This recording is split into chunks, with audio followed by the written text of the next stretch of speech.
Let's bring in this story for you. The Justice Department and the FBI have launched a new inquiry into whether the Clinton Foundation engaged in any pay-to-play politics or other illegal activities while Hillary Clinton served as Secretary of State. Investigators now looking into whether the Clinton Foundation violated tax law and potentially whether Clinton aide Uma Abedin answered emails from Clinton Foundation donors asking for favors from the Secretary of State. Fox News has learned that the investigation has been underway for months and that FBI agents in Little Rock have already conducted multiple interviews in the probe. Let's bring in Fox News senior judicial analyst, Judge Andrew Napolitano. Happy New Year, Judge. Right back at you, Emac. Good to be with you. Does this new FBI inquiry have legs to it now? Well, I believe it does. I mean, many people who follow this, I among them, have been arguing for a longer time that this is actually an easier case for the government to prove than the email case. I know you want to get to that in a minute. But the apparent pay for play, meaning if you make a donation to my family foundation, will do a favor for you as Secretary of State, even though I have the discretion to do the favor or not to do the favor on my own terms. That type of behavior, which we in the legal profession call bribery, there's ample evidence of that, from very, very small things to you want to see the Secretary of State, you want your picture taken with her. It would be very nice if you made a donation to the Clinton Foundation, all the way up to the unbelievable bundling of donations by a Canadian businessman called Frank Giustra, who was representing Kremlin interests in the ownership of a portion of a uranium mine in Utah. You can't make this up. He brought to the Clinton Foundation $148 million in bundled donations, and in return, Mrs. Clinton joined others in the Obama administration approving the acquisition of a portion of this uranium mine by Russian interests. So on its face, Emac, without even going deeper into the documents and the people involved, there's enough to commence an investigation here. So you're saying, even though Hillary Clinton is saying, I did not sit on that CFIUS panel to approve the Uranium One deal, you're saying behind the scenes that she basically backed it. Is that correct? Yes.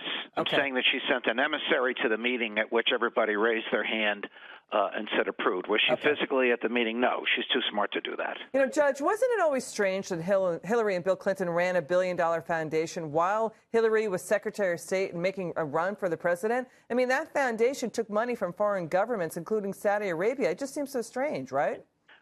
Well, let's put it this way. It's never been done before. And in one respect, the FBI is in virgin territory. It is absolutely strange that the government permitted that to do. I say the government permitted it to happen.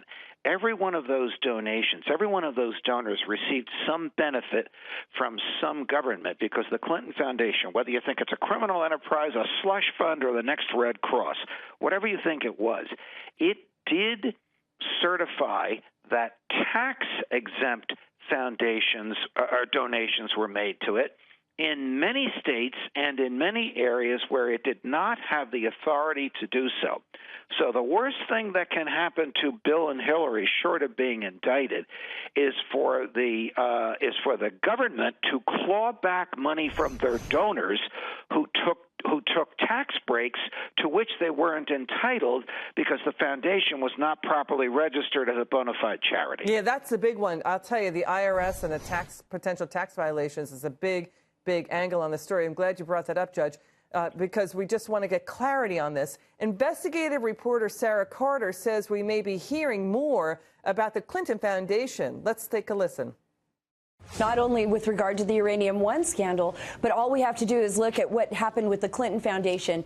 We know that that actual investigation was never thoroughly shut down. It never officially closed. So this is very important. And there are a lot of senior FBI agents, a lot of people, not just in Little Rock, but in New York and in Florida and in other places where they have been investigating the Clinton Foundation, who are breathing a breath of fresh air right now and are really taking heart to what's going on in Little Rock. And I'm sure there's going to be a lot more information coming out in the next few months. Judge, there's that. And then, according to federal tax filings, look at this. Donations to the Clinton Foundation plunged dramatically after Hillary lost the election. Contributions fell by 42% to $63 million in 2016. And, Judge, donations had already dropped. They dropped dramatically, 37% in 2015 when pay-to-play allegations started to surface. Well, what are your thoughts there? Well, none of these people want to get wrapped up in a situation where they've been indicted for taking an improper tax break, and in return for the government going easy on them in their indictment, they testify against Hillary Clinton. Was there a quid pro quo? Did you understand from your communications with Huma Abedin that if you made this donation to the Clinton Foundation, you'd get your picture taken with Hillary, or you'd get the Secretary of State to approve something that you were asking for? There's a lot of people who don't want to be in that situation who are likely to be in it. And I agree with the tape that you just ran. It's interesting. The reason she said New York and Florida, EMAC, these donations came from all 50 states. And I assure you, these donors took the donation as a reduction in income and therefore a reduction in their taxes on federal and on state income tax. And they did that in states where the Clinton Foundation was not a bona fide charity, and the feds want to know about it. That's a big story. It's a bombshell. Judge Andrew Napolitano, please come back on the show. We'll talk some more about this. Thank you so much, sir, and Happy New Year.